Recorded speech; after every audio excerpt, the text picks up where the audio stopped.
우리 하나님 말씀 좀 같이 살펴보도록 하겠습니다. 하나님 말씀은 창세기 8장입니다. 창세기 8장 20절에서 22절까지 말씀, 구약 성경 10페이지 있고요.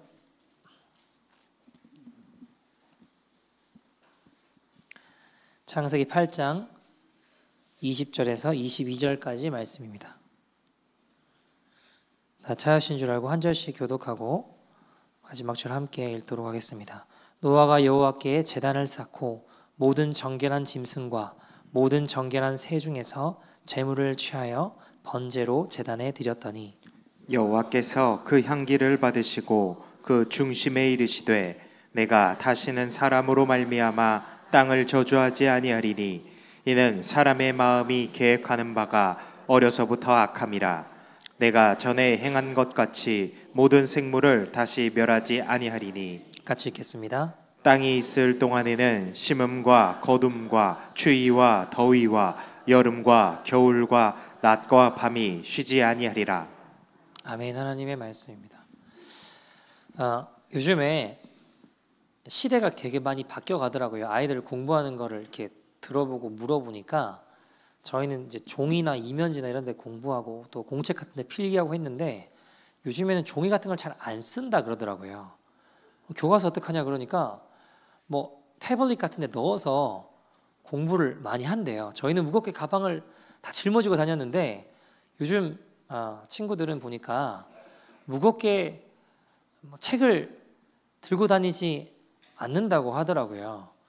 저희는 막 책 몇 권씩 들고 어깨 아프다고 그랬는데 태블릿 안에 책을 교과서를 몇 권이고 뭐 수백 권이고 수천 권이고 다 넣어서 그거 보고 공부하고 필기도 이렇게 뭐 진짜 펜 말고요. 태블릿이나 뭐 컴퓨터나 이런 데다가 이렇게 뭐 쓰기도 하고 이렇게 공부하더라고요. 그래서 진짜 되게 다르다 이런 생각을 했어요. 여러분 제가 어릴 때 공부할 때는요. 그 전과 아세요? 전과? 고개를 끄덕이시는 분들은 무슨 말 하시는지 알 것 같은데 제가 어릴 때 만약 공부를 하려면 모르는 게 있으면 그 동아 전과, 뭐 표준 전과 뭐 이런 거 있어요. 거기 펼쳐야 했습니다. 거기에서 펼쳐서 잘 모르겠으면 뭐 부모님께 여쭤본다거나 또 아니면 주변의 형이나 누나들한테 이제 물어봐야 했습니다. 그때는 참 원하는 정보를 얻어내는 게 쉽지 않았어요. 근데 요즘에 아이들에게 물어보니까 저는 사실 생각해보면 대학 가서도 그랬거든요. 대학 가서도 원하는 어떤 정보가 있으면 뭐 국립도서관이라든가 뭐 이런 데 가가지고 뭐 논문이나 이런 거 막 찾아보고 그거 이렇게 어렵게 여기서 어떻게 어떤 말이 인용되어 있구나 이런 걸 찾아보고 했단 말이에요. 근데 요즘 아이들은 모르는 게 있으면 어떻게 하냐고 물으니까 구글링 한대요. 구글에 물어보면 다 나온대요. 그러니까 제가 그러면 그거 정확하지 않은 정보일 수 있지 않냐. 아니 그게 틀린 정보면 어떡하냐. 구글링에서 나온 게 걱정하지 말래요. 다 검색하는 방법이 있대요. 챗 GPT 같은 거한테 자꾸 물어보면 이거 맞는 거냐 검증된 거냐 한테 계속 물어보면 검증이 되게 된다는 겁니다. 너무 쉽고 간편하고 편리하게 내가 원하는 정보들을 얻어내는 세상이 됐구나라는 생각이 많이 들었습니다. 세상이 정말 많이 바뀌었죠. 앞으로는요 훨씬 더 빨리 모든 것이 많은 것이 바뀌어 갈 겁니다. 어떤 면에서는 너무 빨리 바뀌니까 또 두려운 마음이 좀 들기도 해요. 내가 이 변화를 과연 따라갈 수 있을까 하는 마음에 두려워하기도 하죠. 여러분 교회들도요 요즘에 보면 유튜브 안 하는 교회가 없어요. 다 해요. 저희는 홈페이지 없거든요 아직. 홈페이지는 없는데 뭐 만든다고 하면서 아무튼 계속 뒤로 미뤄지고 있지만 어쨌든 홈페이지는 없는데 유튜브는 다 해요. 유튜브는 다 있습니다. 그래서 교회 오시는 분들 이렇게 이야기 들어보면요 와서 교회를 살펴보는 게 아니라 온라인이나 이런 걸로 조금 예배도 드려보고 이게 어떤 교회가 좀 살펴보고 그 다음에 이제 교회를 오시는 경우들이 많더라고요. 예전에는 그냥 물어보고 어떤지 물어보고 이렇게 오시는 경우가 많았다면 요즘에는 찾아보고 들어보고 이렇게 오시는 경우들도 참 많다는 걸 보게 됩니다. 너무 많이 바뀌어가는 것들을 봐요. 예전하고 너무나 시대가 많이 달라지고 있습니다. 이렇게 가변하는 세상 가운데 우리가 어떻게 우리 자녀들을 또 가정을 하나님 말씀대로 지켜낼 수 있을까? 아니, 지켜내는 정도가 아니라 우리는 세상 가운데 주님께서 말씀하시기를 빛과 소금이라고 하셨잖아요. 빛과 소금으로 살아야 되잖아요. 이 땅에 하나님 나라를 이루어가는 인생들이 되어야 됩니다. 그런데 세상이 너무 급격하게 바뀌어가다 보니까 이게 빛과 소금은커녕 내가 적응을 할 수 있을까라는 두려움이 있기도 하죠. 여러분, 3차 산업혁명이 지나고 4차 산업혁명 시대가 도래하면서 AI가 발달하고 완전히 다른 세상이 오는 것은 아닌가 하는 두려움이 있기도 합니다. 예전에 어릴 때 봤던 영화 중에 터미네이터라는 영화가 있어요. 아시는지 모르겠는데 터미네이터 영화 보면 결국 이 인류가 이 AI의 발달로 말미암아 우리 사람이 결국 AI한테 지배당하는 세상이 오는 건 아닌가 하는 생각이 일어나기도 합니다. 어떻게 해야 될까? 이렇게 중요한 걸 거 아닙니까? 근데 여러분 한번 생각해 보세요. 오늘 본문에 나오는 노아. 본문의 노아도 홍수 이전의 세상과 홍수 이후의 세상이 완전히 다른 세상이었어요. 그죠? 같은 세상이 아니었어요. 홍수 이전에 있었던 세상과 홍수 이후에 노아의 가족으로부터 시작됐던 세상은 전혀 다른 세상이었습니다. 노아가 홍수 이후에 1년하고 한 열흘 됐나요? 그 이후에 세상에 발을 디뎠을 때는 그 전 세상과 전혀 다른 세상이었죠. 그뿐입니까, 여러분? 성경에 보시면 전혀 다른 세상을 살아갔던 인물들이 많아요. 아브라함 한번 생각해 보실래요? 여러분, 메소포타미아 지역에 살던 그 아브라함이란 사람이 이제는 가나안 땅에 와서 살아가는 삶의 문화와 양식은 완전히 다른 세상이었습니다. 그뿐입니까? 이삭, 야곱, 요셉 등등 모두 다 이민자였습니다. 그렇지 않아요? 같은 인생 가운데 전혀 다른 삶을 살아갔다라는 것이죠. 여러분, 하나님을 잊어버리고 살던 이스라엘 백성들이 이제 모세를 필두로 어떤 일을 일으키나요? 출애굽하게 됩니다. 출애굽하고 전혀 자신의 이집트의 삶과는 다른 가나안 땅이라는 곳에 오게 됐다고요. 바벨론 포로 시대는 달랐을까요? 로마의 시대가 도래했던 초대교회를 한번 생각해 보십시오. 면죄부 팔며 타락의 끝을 보여주던 종교개혁의 시대, 여러분 한번 생각해 보세요. 되돌아보십시오. 1000년 넘게 말씀으로 신음하다 하나님의 말씀으로 갱신되었던 마르틴 루터를 필두로 해서 하나님 말씀으로 갱신되었던 전혀 다른 시대 아니었습니까? 신앙의 핍박을 피해 미국과 캐나다로 왔던 청교들의 시대들을 한번 생각해 보십시오. 문화가 바뀌었고 시대가 바뀌었고 모든 것이 바뀌었습니다. 삶의 장소가 바뀌었고 터전이 바뀌었고 모든 것이 바뀌고 달라지는 새로운 영적인 도전이 일어나는 시대였습니다. 이 시대의 공통점들이 뭔지 아세요? 여러분, 전혀 다른 시대로 전환이 이루어지면서 무언가 하나 확실한 게 없는 불확실성이 굉장히 강력한 시대들이었다는 겁니다. 아무것도 어떤 것도 의지할 수 없을 때였다는 겁니다. 지금까지의 삶의 방식이 우리에게 작동하지 않으니까, 그러니까 하나님 외에는 어떤 것도 안전한 것이 보이지 않는 때였다는 것입니다. 그때가 바로 하나님께서 우리 삶 가운데 새로운 일을 시작하신 때라는 것이죠. 여러분, 이 수많은 시대의 변화를 맞이한 이들이 어떻게 했느냐? 이게 중요한 거 아닙니까? 그러면 우리도 지금 전혀 다른 시대로 전환이 이루어지고 있는데 성경의 인물들이 전혀 다른 시대를 살아가게 됐을 때 어떻게 했는가? 그게 중요한 키워드 아니겠습니까? 우리처럼 완전히 다른 세상을 맞이할 때 그들이 어떻게 했는가? 우리가 오늘 하나님 말씀에서 지혜를 얻어야 합니다. 오늘 본문에 모세가 어떻게 했다고 하나요? 20절 같이 한번 읽어볼까요? 시작. 노아가 여호와께 제단을 쌓고 모든 정결한 짐승과 모든 정결한 새 중에서 제물을 취하여 번제로 제단에 드렸더니, 쉽게 말해 뭐 했다는 거예요? 하나님께 예배했다는 겁니다. 그들이 예배하면서 새로운 시대의 문을 열었습니다. 노아의 홍수 사건이 일어나고 그 이후에 그들이 이 땅에 발을 디디며 뭘 했다는 거예요? 하나님을 예배했다는 겁니다. 여러분, 여기에 중요한 키워드가 있어요. 가정에서 예배를 회복하십시오. 이것이 다가오는 시대에 우리의 가정이 승리할 수 있는 영적인 능력입니다. 여러분, 역대상 12장 32절에 보시면 이런 말씀이 나와요. 이사가의 자손 중에서 뭐라고요? 시세를 알고 이스라엘이 마땅히 행할 것을 아는 우두머리가 몇 명 있었대요? 200명이니 그들은 그 모든 형제를 통솔하는 자이며. 자, 보세요. 시세를 알고 이스라엘이 마땅히 행할 것을 아는 자가 200명이었다고 했습니다. 여러분, 당시 왕정 시대였죠. 나라가 서로를 빼앗고 싸우고 언제 누가 어떻게 왕이 될지, 나라를 언제 빼앗길지, 왕이 바뀌고 모든 것이 불확실한 그때 그 한복판에 주님 지금 뭐라고 말씀하시는 거예요?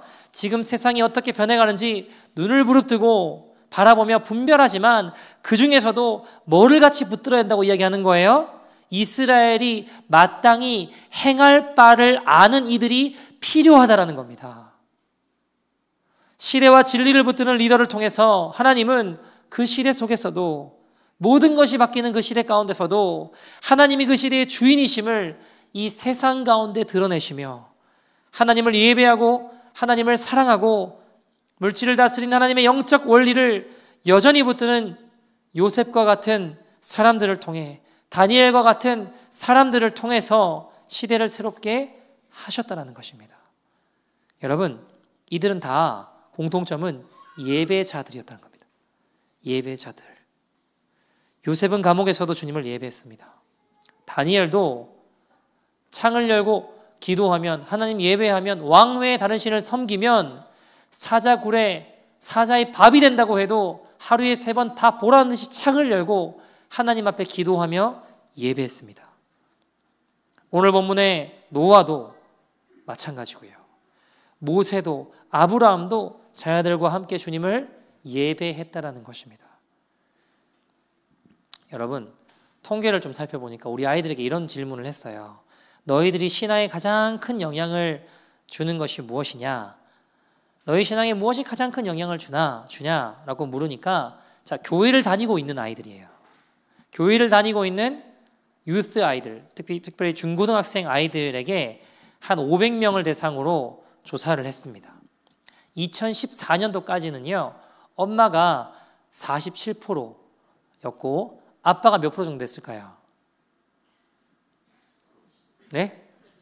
그거보다 조금 낮아요. 9.8% 였다고 합니다. 아버지들 많이 반성해야겠죠, 그죠? 근데 여러분, 재미있는 사실은 코로나 중간에, 그러니까 2020년부터 코로나였잖아요.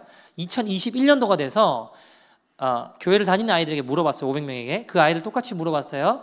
너희들에게 신앙에 영향을 주는 것이 무엇이냐? 그러니까 감사했던 건 아버지가 굉장히 높아졌어요. 그러니까 엄마와 아빠를 포함해서 거의 90%, 88%까지 높아졌습니다. 부모님이라고 대답을 했어요. 자, 여러분, 그러면 우리가 생각해 볼 수 있는 게, 유스 아이들이 이 정도면 더 어린 아이들은 어느 정도일까요? 더 높을까요? 낮을까요? 당연히 더 높겠죠, 그죠? 더 절대적일 겁니다. 여러분, 우리 아이들에게 시대가 바뀌고 불안정하고 모든 것이 달라진다고 해도 적어도 신앙교육에 있어서는 부모님의 영향력이 더 강력해지고 있습니다. 여러분, 근데 안타까운 건 뭐냐? 교회를 다니는 부모님들 대상으로 또 다른 조사를 했어요. 리서치를 했어요. 교회를 다니고 있는 가정이에요. 5세 이상. 그러니까 뭐 한 영화는 5세는 넘을 것 같고 한 5류가 그 정도 되나요? 아무튼 그 이상으로, 그리고 5세 이상, 그리고 고등학교까지, 유스 아이들까지 교회를 다니는 아이들의 부모님들 1,500명을 대상으로, 이번에 부모님을 대상으로 조사를 한 거예요. 우리 아이들을 양육하는데 가장 중요하다 생각하는 것들을 4가지 뽑아보라고 했어요. 우선순위를 한번 생각해 보라고 했습니다. 이성교육, 지성교육, 진로교육, 신앙교육이었습니다. 1등한 게 뭘까요, 여러분? 1등한 게 뭘까요? 네? 뭘까요, 여러분? 인성교육이었다고 합니다. 두 번째는요, 지성교육이었다고 합니다. 세 번째는요, 진로 교육이었습니다. 제일 꼴찌가 뭐였을까요? 신앙 교육이었어요. 여러분, 이게 참 두려운 일이에요. 이런 상황에서 다음 세대는 결국 어떻게 됐냐면 한국 통계만 살펴봐도요. 지금 중고등학생 복음화율이 3%가 안 돼요. 중고등학교에서 유스 아이들 가운데 예수 믿냐? 당당하게 예수 믿는다고 말할 수 있는 사람이 없는 시대라고요, 지금. 성경은 분명히 뭐라고 얘기했어요? 마땅히 행할 바를 자녀에게 가르치라고 했어요. 가르치라고 했습니다. 근데 우리의 가치가, 우선순위가 다른 것만 생각하고 다른 것만 말하고 있다면 이 싸움은 갈수록 더더욱 어려워질 거라는 겁니다. 여러분, 다윗이 시편 78편 4절에 이런 이야기를 했어요. 같이 한번 읽어볼까요? 시작. 우리가 이를 그들의 자손에게 숨기지 아니하고 여호와의 영예와 그의 능력과 그가 행하신 기이한 사적을 후대에 전하리로다. 아멘. 하나님께서 목동이었던 제가 하나님 어떻게 골리앗을 쓰러뜨렸는지, 아들람굴에 살던 비참하고 절망스러웠던 도망다니던 내 인생을 주님이 어떻게 이스라엘 왕으로 여기까지 인도하셨는지, 하나님이 아니면 설명되지 않는 그 모든 기적과 같은 일들을 내 자녀들에게 다 전하겠습니다 라고 지금 다윗은 이야기하고 있는 겁니다. 최근에 미국에서 청소년과 청년 아이들 대상으로 150개의 교회, 500여 명의 청소년과 청년들, 기독 가정들을 대상으로 수년에 걸쳐서 7년 넘게 현장 연구와 임상 추적을 이제 계속 연구를 했어요. 뭘 연구했냐? 플러 청소년 사역 연구소에서 닥터 카라 파월이라는 사람이 저술한 책인데요. The Sticky Face Guide for Your Family라는 책이에요. 거기 보시면 똑같이 아이들 교회 학교를 같이 나왔어요. 중고등부를 같이 나오고 유스를 같이 나왔는데 어떤 이들은 믿음이 좋은 청년이 됐고 어떤 이들은 믿음을 떠나더라는 거예요. 교회를 떠나더라는 겁니다. 예수님을 떠나더라는 겁니다. 왜 그럴까요? 왜? 여러분, 지금 우리가 살아가는 시대가 디지털 바벨론 시대라고 여겨지는 시대입니다.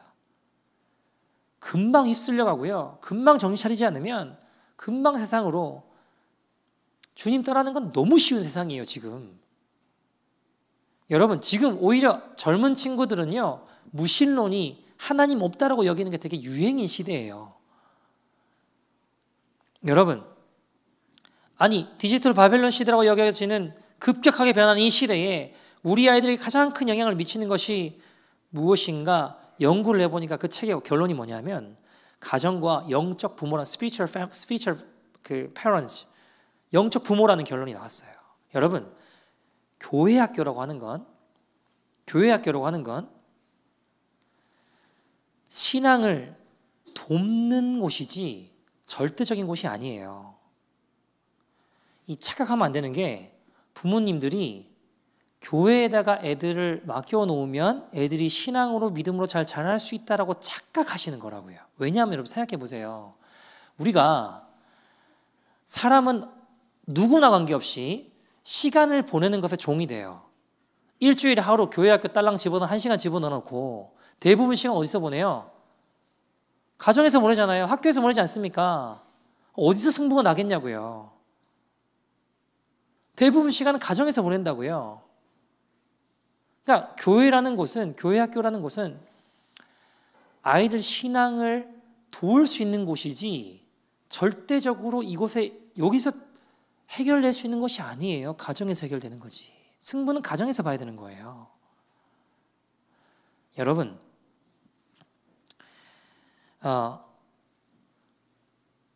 저희는 예배를 같이 드립니다. 그래서 오늘 제가 세상이 진짜 많이 바뀌어가도요, 우리가 아무리 바뀌어도 변함없는 진리를 붙잡아야 될 거 아닙니까? 거기서 승부를 봐야 될 거 아니에요. 오늘 제가 드리고 싶은 말을 한마디로 하면 가정의 예배를 회복하는 거예요. 매일 예배를 드리십시오. 너무 부담스럽죠, 갑자기 이렇게 얘기하니까. 여러분, 세상이 너무 많이 바뀌어요. 앞으로 더 빨리 바뀔 거예요. 목회 현장은 다를까요?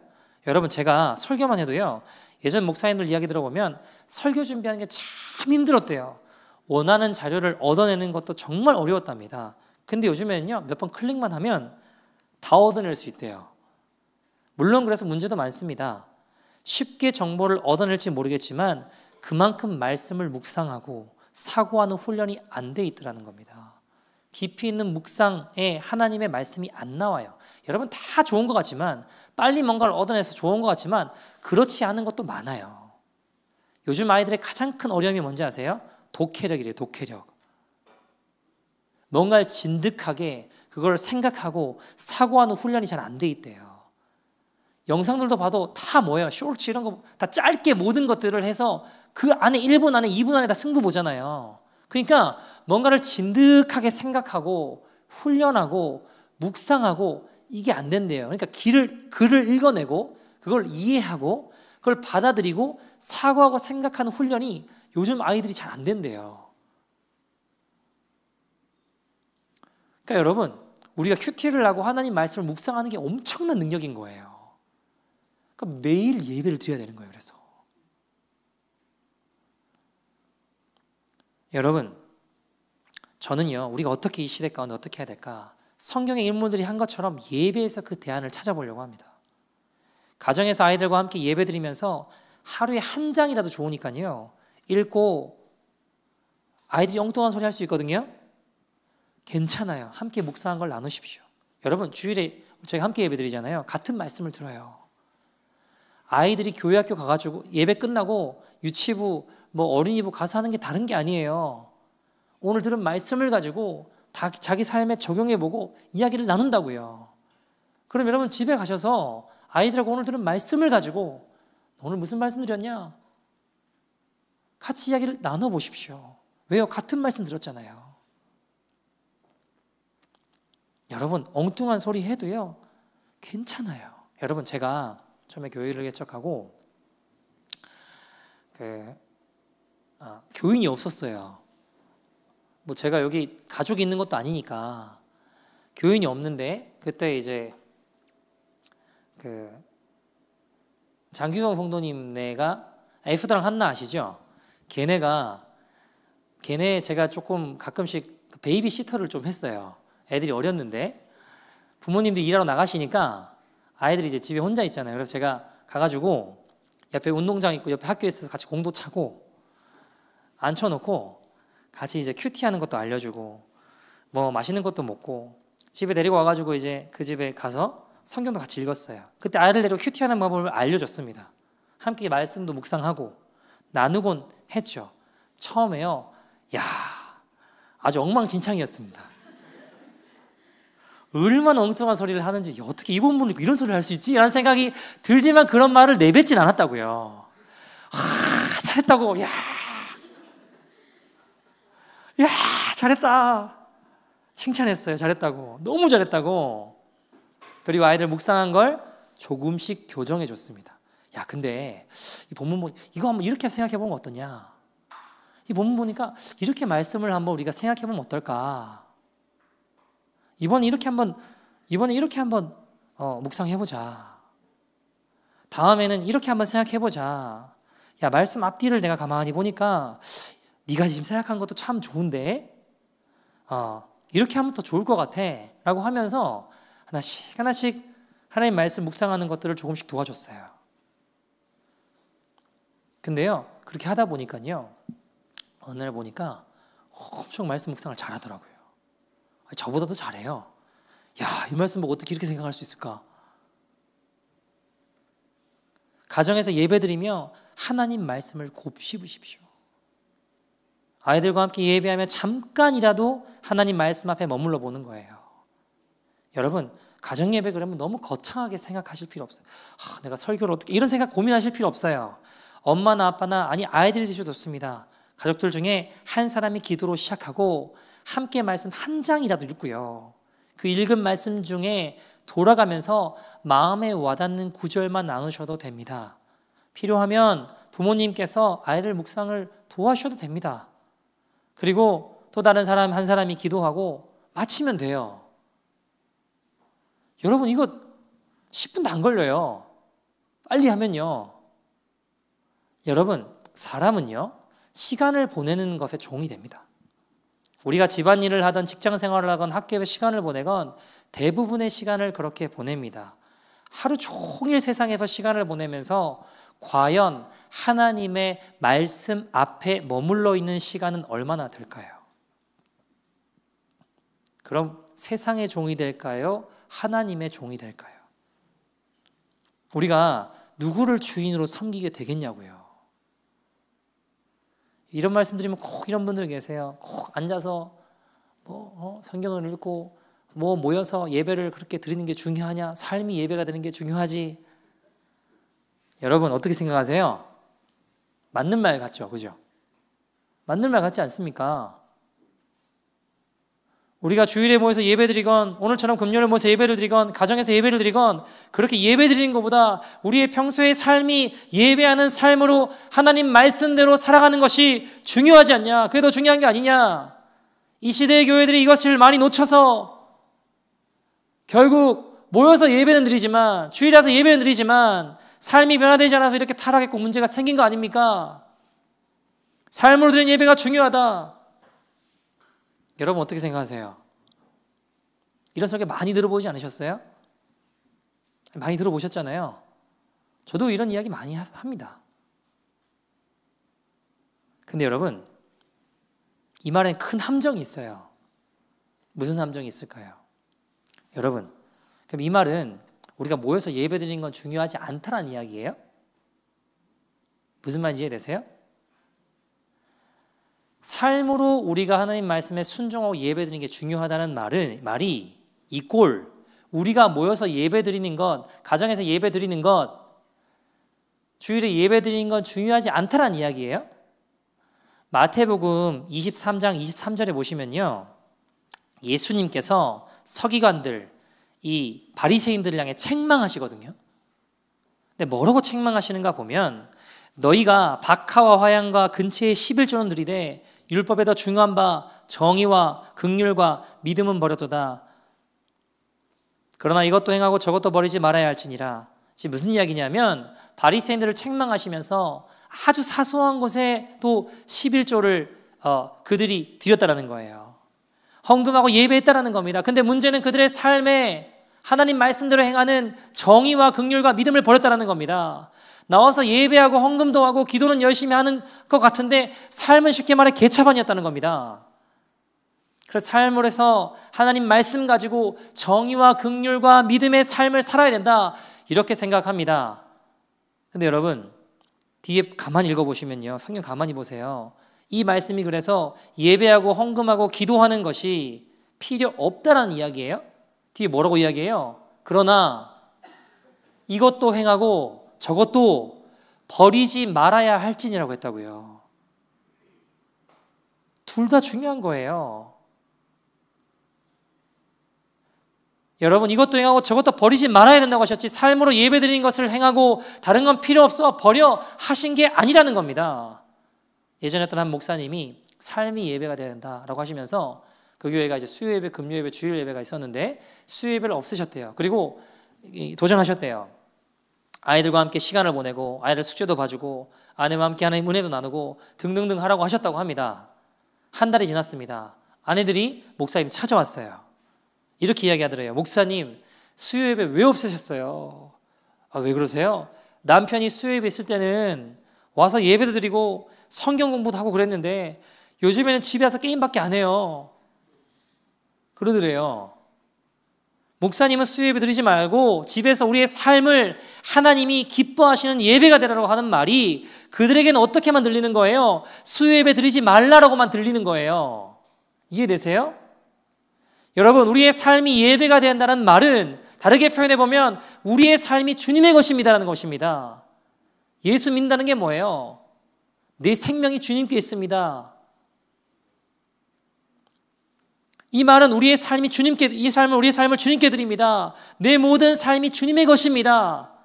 라는 말이 이 말은요. 구체적이지 않으면 아무것도 드리지 않은 것 같은 말입니다. 삶이 예배가 되라는 말이 여러분 구체적이지 않으면 나 하고 싶은 대로 살아가는 인생이 될 수 있다는 거예요. 삶이 예배가 되라는 말이 결국 교회와 공동체는 필요 없고 나만 잘 살면 된다 하며 가난한 성도들을 만들어가는 말이 될 수 있다는 겁니다. 여러분, 자, 구원은 다른 사람의 믿음으로 받을 수 있나요? 아니죠. 개개인의 믿음으로 받는 거 맞습니다. 그죠? 누가 대신해 줄 수 없습니다. 그러나 그렇게 개인의 신앙을 강조하며 삶이 예배가 되어야 된다는 말이 결국 나는 교회 가서 사람들에게 상처받고 싶지 않아. 나는 왜 힘들게 공동체 생활을 해야 돼 하며 결국 예술은 좋지만 교회는 싫어 하며 가난한 성도들을 양성하는 말이 될 수도 있더라는 겁니다. 삶이 예배가 되어야 한다는 말은 우리가 함께 드린 예배가 중요하지 않다라는 게 아닌데 삶이 예배라는 허울 뒤에 숨어서 우리가 함께 드린 이 예배가 필요 없다고 잘못 받아들여지고 있더라는 거예요. 이것 또한 사단의 미혹일 수 있습니다. 여러분, 히브리서에 보면요, 주의 날, 그날이 가까이 오면 볼수록 모이기를 피하는 어떤 사람들의 습관과 같이 하지 말라고 하고 더욱 그날, 예수님 오신 날이 가까이 오면 올수록 더욱 모이기에 힘쓰라고 이야기하셨어요. 함께 주님 예배하러 가셨습니다. 삶이 예배라는 말이 구체적이지 않으면 두루뭉술하게 결국 전혀 예배하지 않는 인생이 될 수 있다는 겁니다. 여러분, 우리가 예수 믿는다는 말은 내 삶의 주인이 누구라는 거예요? 주님이시라는 겁니다. 내 삶을 주님께 드립니다 라는 것이죠. 제가요, 수많은 집회, 수많은 단체, 사역 다녀보면서 어떤 때 집회를 막 인도하고 결신자를 일으키거든요. 다 결단하고 내 삶을 주님께 드립니다 하며 일어났죠. 근데 이들이 헌신의 구체화가 이루어지지 않으면 아무것도 드리지 않으면서 말만 번지르게 하는 게으른 인생이 바로 헌신자들이 될 수 있다는 겁니다. 주님께 내 삶을 드립니다 하면서 아무것도 준비하지 않아요. 나 주를 위해 살겠습니다 하면서 아무것도 준비하지 않고 헌신이 구체화되지 않으면 전부를 드린다는 말, 그 말 뒤에 숨어서 내 마음대로만 살고 아무것도 드리지 않는 인생이 될 수 있다라는 겁니다. 제가 그런 사람들 많이 만나봤습니다, 여러분. 어떤 청년이 은혜를 받고 주의 종이 되겠대요. 자신의 삶을 주님께 드리고 싶대요. 신학을 하겠대요. 그 신학교에 갔어요. 시간이 흘려서 그 아이를 보면 목회에 대해서 아무것도 준비하지 않는 모습을 봅니다. 얼마나 치열하고 얼마나 준비해야 할 것이 많은데 말만 주님이 나를 부르셨대요. 내 삶을 드린대요. 여러분, 그래서요, 전부를 드린다는 말은요, 그 헌신이 구체화되지 않으면 아무것도 드리지 않는다는 말과 같은 말이에요. 이 말을 좀 더 구체적으로 정형해 보면, 여러분 보세요. 나는 모두를 사랑합니다. 나는 모두를 용서합니다. 라는 말은 아무도 사랑하지 않고 아무도 용서하지 않는다는 말과 같은 말이 될 수 있어요. 여러분, 제가 한국에 있을 때 제 생일이 되면 문자가 와요. 사랑합니다. 박종민 고객님 생일을 축하드립니다. SK텔레콤 이러고 와요. 사랑합니다. 박종민 고객님 생신을 축하드립니다. 땡땡땡 안경점 이러고 온다고요. 여러분, 제가 저를 사랑한다는 그 문자를 받고 제가 막 가슴이 뛰고 막 감동을 하고 막 그럴까요? 그러면 제가 병원 가야 돼요. 이상한 거예요. 그렇게 제가 거기에 사랑을 제가 거기 그 문자를 보고 깊은 사랑을 느끼면 저는 문제가 있는 거라고, 이상한 거라고요. 여러분, SK텔레콤은 생일인 사람한테 다 사랑한다고 보내요. 모두를 사랑한다는 말은 죄송하지만 아무도 사랑하지 않는다는 말이라고요. 내가 모두를 용서한다. 여러분, 우리가 용서할 자를 구체적으로 싸우지 않으면, 우리가 사랑할 자를 구체적으로 이 헌신의 구체화를 이루지 않으면요, 죄송하지만 아무도 사랑하지 않는 거랑 똑같다고요. 우리의 사랑과 용서가 구체적으로 헌신되지 않으면 실은 아무것도 드리지 않는 거짓된 인생이 되더라는 겁니다.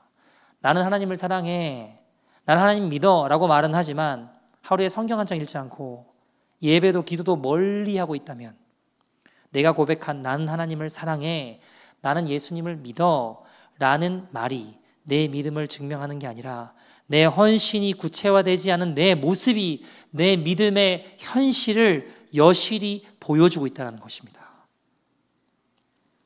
어떤 아이는요, 은혜를 받고 막 공산권이 중국이 나를 부른대요. 중국이 자기를 부르는데 공산권에 가슴이 막 뜨거워진대요. 몇 년을 지켜봤어요. 근데 중국어 준비도 안 해요. 말만 인생을 주님께 드린대요. 전부를 드린대요. 실은 아무것도 드리지 않는 거예요. 여러분, 삶의 예배라는 말 뒤에 숨지 마십시오.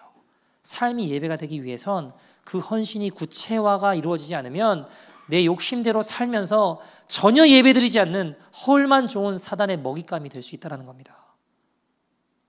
가정에서 매일 예배를 시작하십시오. 여러분 힘드시면 일주일에 3번, 아니 한 번이라도 가정 예배를 드리십시오.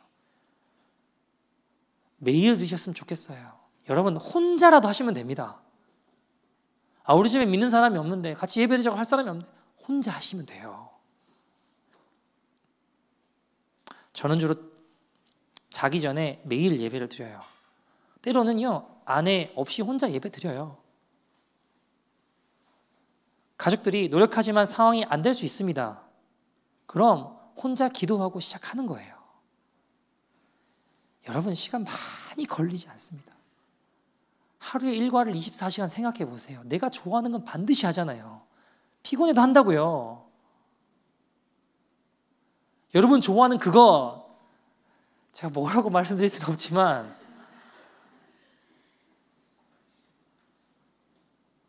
여러분 좋아하는 그것 하는 것보다 예배 드리는 게 시간이 짧을 수도 있어요. 가정 예배는 시간이 없어서가 아니라 시간을 내어서 해야 되는 거예요. 가정 예배는 부모가 하고 싶은 말을 하는 게 아니라 하나님 말씀을 듣는 겁니다. 여러분, 가정 예배는 가족 모임이 아니라요, 가정 예배라는 거예요. 여러분, 오늘 우리가 새로운 시대를 맞이한 노아의 모습에서 우리가 발견할 수 있는 게 뭐예요? 그들은 주님을 예배했다라는 겁니다. 주님을 예배함으로 전혀 다른 시대를, 홍수 이전과 그 이후의 시대는 완전 다른 시대였지만 전혀 다른 시대를 맞이했고, 그 시대가 새로운 시대 가운데 하나님의 뜻을 이루어내며 다스리고 생육하고 번성했습니다. 하나님 나라를 이루어가는 가문과 운명이 되었습니다. 여러분, 혼자 예배하면 어때요? 우리가 기도할 때 보이지 않지만 영적인 그 링크들이 연결돼서 흘러간다고요. 혼자 예배하면 어때요? 저도 혼자 예배 많이 해봤습니다. 그러나 보이지 않지만 거룩한 기름 부음과 거룩한 은혜들이, 영적인 결박들이 풀어지고 영적인 새로운 하나님의 일들이 일어난다고요. 여러분, 새로운 시대를 맞이한 우리가 무엇을 해야 될까요? 예배입니다. 매일 잠깐이라도 가정에서 또 주님을 예배하십시오. 그렇게 예배하며 말씀을 곱씹으며 기도하며 나아갈 때 노아와 아브라함과 요셉을 인도하신 주님께서 다가올 큰 변화의 물결에도 우리 또한 진리로, 생명으로, 은혜로 인도하실 줄 믿습니다. 여러분, 우리가 예배하는 자들은 결코 망하지 않습니다. 함께 찬양하고 기도할 텐데, 여러분, 예배자들 주님이 지키십니다. 예배하는 자들을 통해 노아처럼, 아브라함처럼, 요셉처럼, 다니엘처럼 주님께서 그 가정과 인생의 영적인 물줄기를 새롭게 하실 줄 믿습니다. 우리가 함께 잘 아실지 모르겠는데요, 아무도 예배하지 않는 찬양, 함께 주를 예배하리라. 아무도 찬양하지 않는 그곳에서 나 주님 찬양하겠습니다. 누구도 헌신하지 않는 그곳에서 내가 주님께 예배하고 헌신하겠습니다. 내가 받는 모든 땅 주님을 예배하게 하시고 주의 보혈로 덮어지게 하셔서 내가 선 이 모든 것이 거룩한 주님의 나라, 주의 향기로 물들어지는 곳 되게 하여 주옵소서. 우리 함께 찬양하며 나가겠습니다. 아무도 예배하지 않는, 아무도 예배하지 않는 그곳에서 주를 예배하리라. 아무도 찬양하지 않는 그곳에서 나 주를 찬양하리라. 누구도 헌신하지 않는, 누구도 헌신 그곳에서 주께 헌신하리라. 누구도 증거하지 않는 누구도 증거하지 않는 그곳에서 나 주를 증거하리라. 내가 밟는 모든 땅, 내가 밟는 모든 땅 주를 예배하게 하소서. 예배하게 하소서. 주의 보혈로, 주의 보혈로 덮어지게 하소서. 내가 선이고 주의 거룩한 곳 되게 하소서. 주의 향기로 물들이소. 내가 밟는 모든 땅, 내가 밟는 모든 땅 주를 예배하게 하소서. 주의 보혈로 덮어지게 하소서.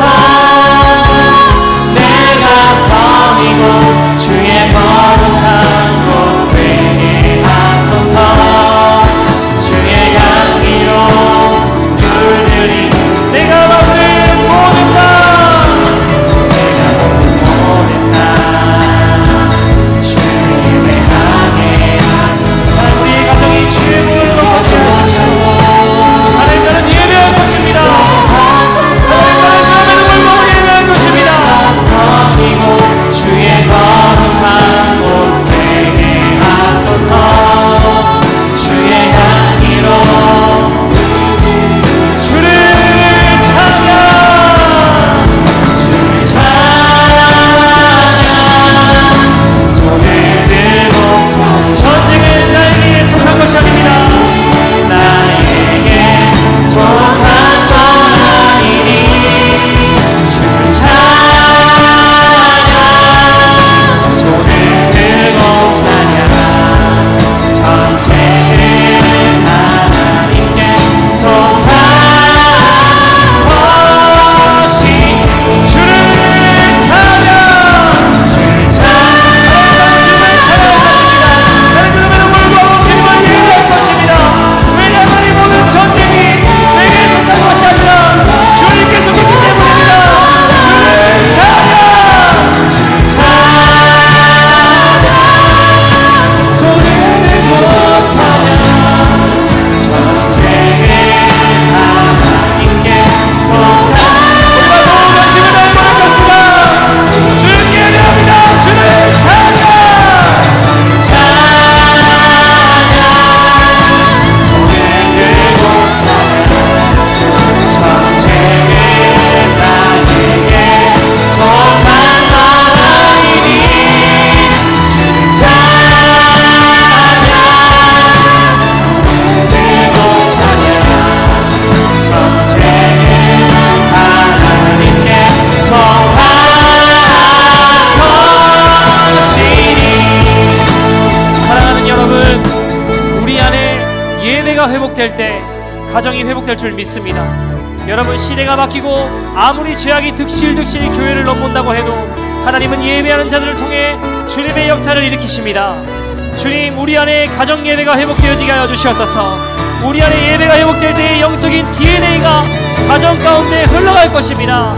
여러분, 주님은 우리 안에 거룩한 씨앗을 심겨 놓으셨어요. 여러분, 약하지 않습니다. 우리 십자가교회는 강한 교회입니다. 여러분이 기도할 때 이 땅이 진동할 것입니다. 어둠의 견고한 진이 무너지기 시작할 것입니다. 하나님께서 이 마지막 때에 기도하는 교회와 기도하는 성도를 사용하여 주시고, 기도하는 가정을 사용하시고, 기도하는 예배자들을 사용하십니다. 여러분, 믿으십니까? 아멘. 사단이 아무리 기고만장해도, 세상에 다른 진리, 다른 복음, 거짓은 우리를 두렵게 한다고 해도 우리가 깨어서 기도할 때 주님이 일하십니다. 하나님, 모든 음부의 권세를 막아 주시옵소서. 여러분, 오늘 시간 우리가 기도할 때에 우리 안에 있는 모든 묶임들이 떠나갈 것입니다. 문제들이 떠나갈 것입니다. 가정의 모든 묶임은 떠나갈지어다. 두려움이 떠나갈 것입니다. 사단이 견딜 수 없게 될 것입니다. 예배가 회복될 것입니다. 이 시간 주님이 역사하십니다. 노아와 같은 예배자들이 예수의 이름으로 일어날지어다. 하나님의 용사들이 일어날지어다. 우리 믿음을 가지고 다 같이 주의 이름 세워 부르